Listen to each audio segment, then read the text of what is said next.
मराठा आरक्षणाबाबत शासनाने घेतलेल्या निर्णयाने ओबीसी समाजावर अन्याय होत असल्याची भावना व्यक्त करत ओबीसी नेते आक्रमक झाले। यानंतर राज्य शासनाने ओबीसी समाजासाठी महत्त्वाचा निर्णय घेतला। ओबीसी समाजासाठी स्वतंत्र मंत्रिमंडळाची उपसमिती गठीत करण्यात आली। समितीच्या अध्यक्षपदी चंद्रशेखर बावनकुळे असल्याची माहिती आहे, तर मंत्री छगन भुजबळ, गणेश नाईक, गुलाबराव पाटील आणि पंकजा मुंडे यांचा समितीमध्ये समावेश करण्यात आलाय। मराठा आरक्षणासंदर्भात शासनाने निर्णय काढल्यावर ओबीसी समाज आक्रमक झाल्यामुळे शासनाने ओबीसी समाजाची भूमिका लक्षात घेत महत्त्वाची पावलं उचललेली आहेत। तर मराठा आरक्षणासाठी हैदराबाद गॅझेटियर लागू करण्यासंदर्भात राज्य सरकारने जीआर काढल्यावर महायुती सरकारमध्ये वादाची पहिली ठिणगी पडली आहे। राष्ट्रवादी काँग्रेसचे ज्येष्ठ नेते आणि ओबीसी नेते छगन भुजबळ यांनी मराठा आरक्षणासंदर्भातल्या जीआरवरनं राज्य सरकार विरोधातच दंड ठोपटले। छगन भुजबळांनी राज्य मंत्रिमंडळाच्या बैठकीवर बहिष्कार टाकला। छगन भुजबळ यांनी राष्ट्रवादी काँग्रेस पक्षाच्या प्री कॅबिनेट बैठकीला हजेरी लावलेली बैठक आटोपताच भुजबळ राज्य मंत्रिमंडळाच्या बैठकीला न जाता तडक बाहेर पडले। भुजबळ यांचा राज्य सरकारकडून मराठा आरक्षणासंदर्भात काढण्यात आलेल्या जीआरला विरोध असल्याचं समजतं। तर मराठा आरक्षणासाठी काढलेल्या जीआरमुळे ओबीसी नेत्यांच्या मनामध्ये संभ्रम आहे, त्यामुळे वकिलांचा सल्ला घेणार असून कोर्टात जाणार असल्याचं मंत्री छगन भुजबळ यांनी स्पष्ट केलं आहे। तर कुठल्याही जातीला दुसऱ्या जातीत टाकण्याचा हक्क सरकारला नाहीये, अशी प्रतिक्रिया भुजबळांनी दिली।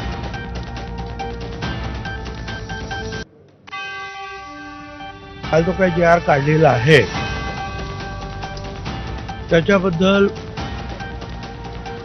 आम्हा ओबीसीचे जे काही नेते आहेत आणि कार्यकर्ते आहेत त्यांच्या मनामध्ये फार मोठ्या शंका आहेत। मी आता याच्यामध्ये जे आहेत वकिलांचा सल्ला घेतो आहोत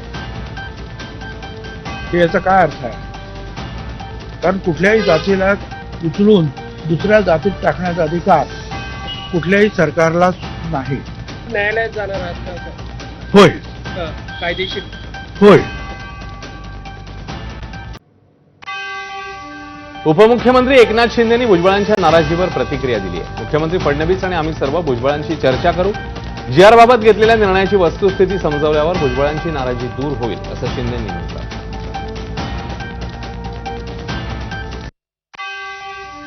नाही, आम्ही त्यांच्याशी बोलू, मुख्यमंत्री त्यांच्याशी बोलतील आणि जे आपण निर्णय घेतलेला आहे त्याची जी काही वस्तुस्थिती आहे ती त्यांना समजावून सांगू आम्ही। आणि मला वाटतं आपण घेतलेला निर्णय जो आहे तो त्याची माहिती आणि ती वस्तुस्थिती समजून घेतल्यानंतर मला वाटतं भुजबळ साहेबांचा नाराजी दूर होईल। तर मंत्री छगन भुजबळांच्या भूमिकेचं ओबीसी नेते प्रकाश शेंडगेंकडून स्वागत करण्यात आलं। सरकारने ओबीसी समाजाची फसवणूक केली आहे आणि जीआरचा ओबीसी नेते आक्रमकपणे विरोध करतील, अशी प्रतिक्रिया प्रकाश शेंडगेंनी दिली। हा विषय जो आहे हा ओबीसी त्या गरीब समाजाचं आरक्षण जे आहे ते कुठल्याही परिस्थितीत त्याला धक्का लागता कामा नये, अशी सगळ्यांची भूमिका आहे। देवेंद्र फडणवीस जे आहे त्या महाराष्ट्राचे मुख्यमंत्री त्यांनी आम्हाला शब्द दिला आहे की आम्ही धक्का लागू देणार नाही, आरक्षणाचं संरक्षण करू। विधानसभेमध्ये त्यांनी सांगितले की कुठल्याही परिस्थितीत ओबीसी आरक्षणात आम्ही वाटेकरी होऊ देणार नाही। दरम्यान मराठा आरक्षणाचा जीआर काढला आणि ओबीसी समाजाचा राज्यभर पडसाद पाहायला मिळाले। या जीआर विरोधात अनेक समाज रस्त्यावर उतरले। मंत्री छगन भुजबळांनीही कॅबिनेट बैठकीवर बहिष्कार टाकलाय, तर भुजबळांच्या या भूमिकेचं ओबीसी नेते लक्ष्मण हाके यांनी मात्र स्वागत केलंय। मंत्री छगन भुजबळ दरवेळी ओबीसी आरक्षणाच्या बाबतीत भूमिका घेत आले, त्यामुळे त्यांना अनेक वेळा किंमतही मोजावी लागली, अशी प्रतिक्रिया लक्ष्मण हाके यांनी दिली। माननीय भुजबळ साहेब हे नेहमी ओबीसी आरक्षणाच्या बाबतीमध्ये भूमिका घेत आलेले आहेत आणि अशा भूमिका घेण्यामुळे त्यांना किंमतही मोजावी लागलेली आहे। मी भुजबळ साहेबांचं या लढाऊ वृत्तीचं मी खरं तर दाद देईन त्यांच्या याला। तर मनोज जरांगेंच्या उपोषणासाठी मुंबईत आलेल्या मराठा बांधवांना मोठ्या प्रमाणात जीवनावश्यक वस्तूंची मदत करण्यात आली होती। आता 5 दिवसानंतर आंदोलन संपलंय, त्यामुळे सगळ्या वस्तूंचं काय करायचं असा प्रश्न आंदोलकांसमोर होता। या सामानातील जेवणासाठी उपयोगी पडणाऱ्या वस्तू नारायणगडावर दसरा मेळाव्यासाठी पाठवण्यात येणार आहेत, तर इतर वस्तू सफाई कामगारांना दिल्या जाणार आहेत। 5 दिवसात खराब झालेले रस्तेही पालिकेने स्वच्छ केले। मुंबईतील मराठा आंदोलन प्रकरणी एकूण 9 गुन्हे दाखल आहेत। झोन 1च्या हद्दीत 3 वेगवेगळ्या पोलीस ठाण्यात एकूण 9 गुन्हे दाखल झालेले आहेत। आझाद मैदानात पोलीस ठाण्यामध्ये 3, मरीन ड्राईव्ह पोलीस ठाण्यात 2, जे मार्ग, कुलाबा, MRA मार्ग आणि डोंगरी पोलीस ठाण्यातही प्रत्येकी एका गुन्ह्याची नोंद झाली आहे। बेकायदेशीर जमाव, रस्ता अडवणं अशी कृत्य करणाऱ्या अज्ञात आंदोलकांवर गुन्हे दाखल झाले। मुंबईतील मराठा आंदोलन प्रकरणी एकूण 9 गुन्हे दाखल झाले आहेत। झोन 1च्या हद्दीत 3 वेगवेगळ्या पोलीस ठाण्यामध्ये एकूण 9 गुन्हे दाखल करण्यात आले आहेत। मराठा आंदोलकांवरील 9 गुन्हे मागे घेऊ, अशी माहिती उपमुख्यमंत्री एकनाथ शिंदेंनी एबीपी माझाला दिली आहे।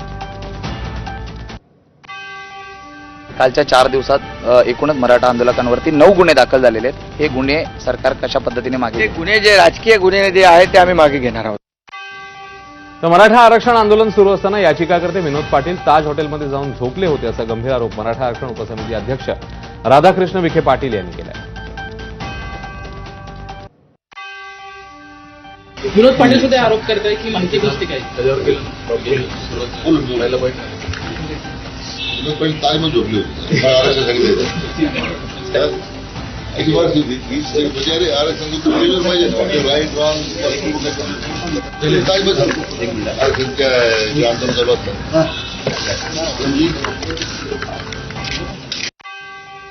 तर मराठा आरक्षण आंदोलनादरम्यान याचिकाकर्ते विनोद पाटील ताज हॉटेलमध्ये झोपले असल्याची टीका झालेली उपसमिती अध्यक्ष राधाकृष्ण विखे पाटलांनी टीका केली होती.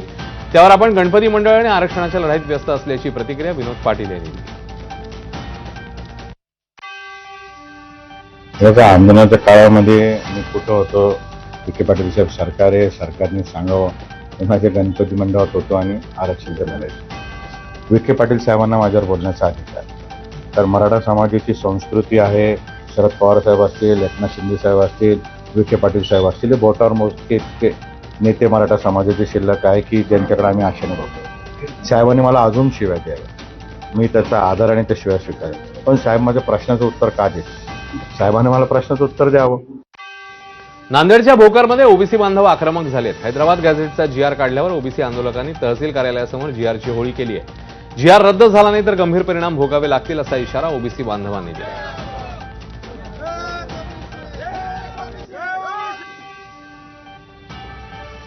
जालन्यामध्ये ओबीसी आंदोलक आक्रमक झाले. मनोज जरांगे यांच्या मागण्यांचा सरकारने काढलेला जीआर फाडत पायदळीत तुडवण्यात आलाय. जरांगे यांच्या काही मागण्या राज्य सरकारने मंजूर केल्या आहेत. त्यामुळे ओबीसी समाज आक्रमक झालाय. जालना जिल्हाधिकारी कार्यालयासमोर आंदोलन झालंय. ओबीसी प्रवर्गात घुसखोरी करणाऱ्या जरांगेंविरोधात जोरदार घोषणाबाजीही करण्यात आली.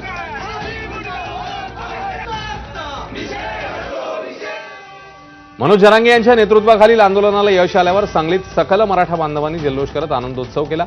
यावेळी छत्रपती शिवाजी महाराज यांच्या पुतळ्यासमोर सर्व मराठा बांधवांनी एकत्र येत जरांगेंचे आभार मानले.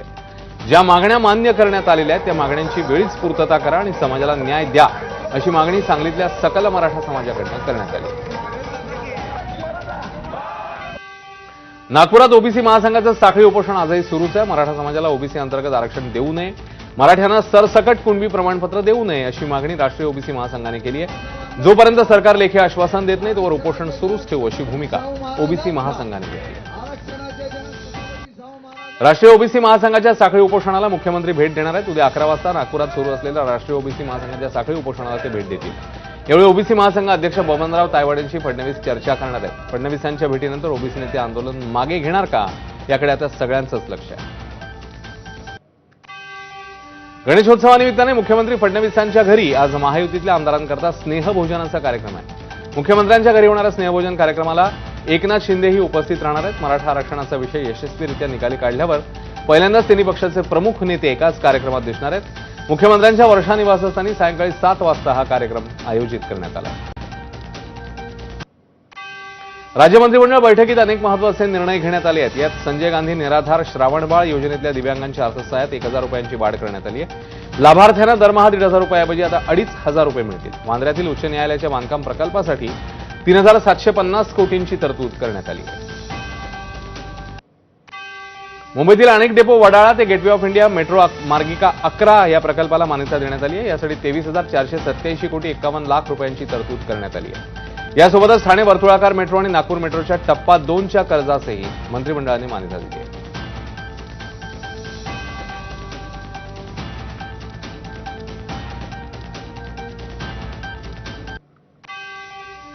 पुणे मेट्रो रेल्वे प्रकल्प टप्पा 2च्या विस्तारित मार्गावर स्वारगेट ते कात्रज या कॉरिडॉरवर 2 नवीन स्थानकं उभारण्याच्या प्रस्तावाला राज्य मंत्रिमंडळ बैठकीत मंजुरी देण्यात आली. बालाजीनगर आणि बेबेवाडी ही 2 मेट्रो स्थानकं उभारली जाणार आहेत. त्यासाठी येणाऱ्या 683.11 कोटी रुपयांच्या अतिरिक्त खर्चाला तत्वतः मान्यता देण्यात आली आहे. पुणे मेट्रो रेल्वे प्रकल्प टप्पा 2च्या विस्तारित मार्गावर स्वारगेट ते कात्रज या कॉरिडॉरवर 2 नवीन स्थानकं उभारण्याच्या निर्णयामुळे पुणे शहरातील दक्षिण भागातील नागरिकांकरता मेट्रो प्रवास अधिक सुलभ होणार आहे आणि वाहतूक कोंडी कमी व्हायला मोठी मदत होणार आहे.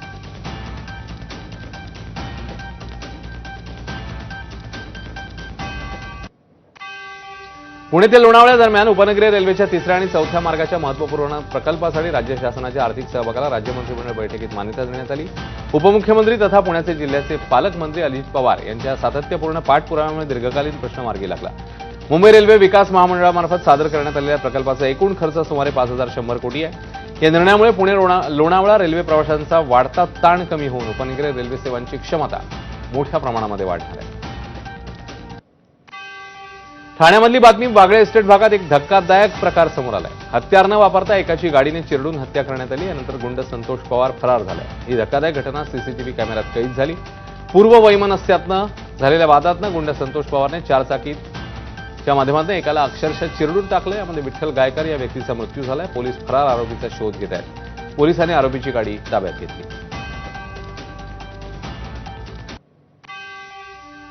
सदर क्रिसमस आरोपीने त्यांच्या पूर्व वैमनस्यातून गाडी अंगावर घालून ठार मारलेले आहे. तसेच त्याच्यासोबत असलेला जो तक्रारदार आहे, फिर्यादी आहे, त्याच्या अंगावर देखील गाडी घालून त्याला देखील जीवठार मारण्याचा प्रयत्न केलेला आहे.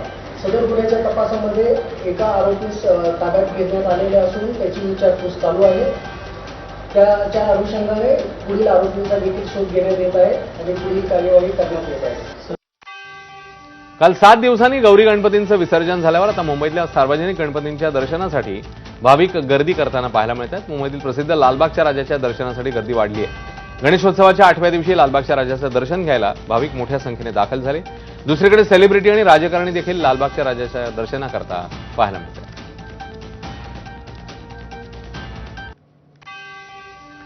तर बाप्पांच्या विसर्जन मिरवणुकीत कोणताही विघ्न येऊ नये यासाठी कोल्हापूर पोलीस अलर्ट मोडवर आहे. बाप्पांच्या संपूर्ण विसर्जन मिरवणुकीवर सीसीटीव्ही कॅमेरा आणि ड्रोनच्या माध्यमातून नजर ठेवली जाणार आहे.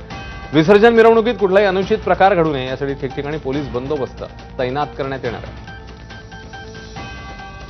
तळ कोकणातील देवगड तालुक्यातील ऐतिहासिक विजयदुर्ग बंदरात मुंबई ते सिंधुदुर्ग रोरो सेवेची चाचणी घेण्यात आली. मत्स्य व्यवसाय बंदरे मंत्री नितेश राणे यांच्या संकल्पनेतनं मुंबई ते कोकण समुद्रमार्गे प्रवास करण्यासाठी चाचणी घेण्यात आली आहे. कोकणवासियांना आणि पर्यटकांना वाहतूक सेवेमुळे मोठा दिलासा मिळणार आहे. या रोरो सेवेसाठी अत्यावश्यक असणाऱ्या एकूण 147 परवानग्या प्राप्त झाल्या आहेत. यामुळे कोकणवासियांचा अतिशय सुरक्षित आणि जलद प्रवास होणार आहे. हवामानाच्या बदलामुळे चाचणी ही रोरो बोट सिंधुदुर्गात 12 तासांनी चाचणी दरम्यान दाखल झाली आणि यशस्वी चाचणी पाहायला मिळाली. येत्या 2 दिवसात रोरो सेवा प्रवाशांना घेऊन कोकणात येणार आहे. त्यामुळे रोजगार, व्यापार आणि पर्यटनात कोकण गतिमान पद्धतीने पुढे जाईल असं मत्स्यविकास आणि बंदरे मंत्री नितेश राणेंनी म्हटलं. रोरो सेवा कोकणासाठी गेम चेंजर ठरेल असंही राणे म्हणतात. येणाऱ्या 2 ते जास्तीत जास्त 3 दिवसामध्ये आपलं ती रोरो सर्व्हिस पॅसेंजरना घेऊन येण्यासाठी ती सुरुवात करणार आहे.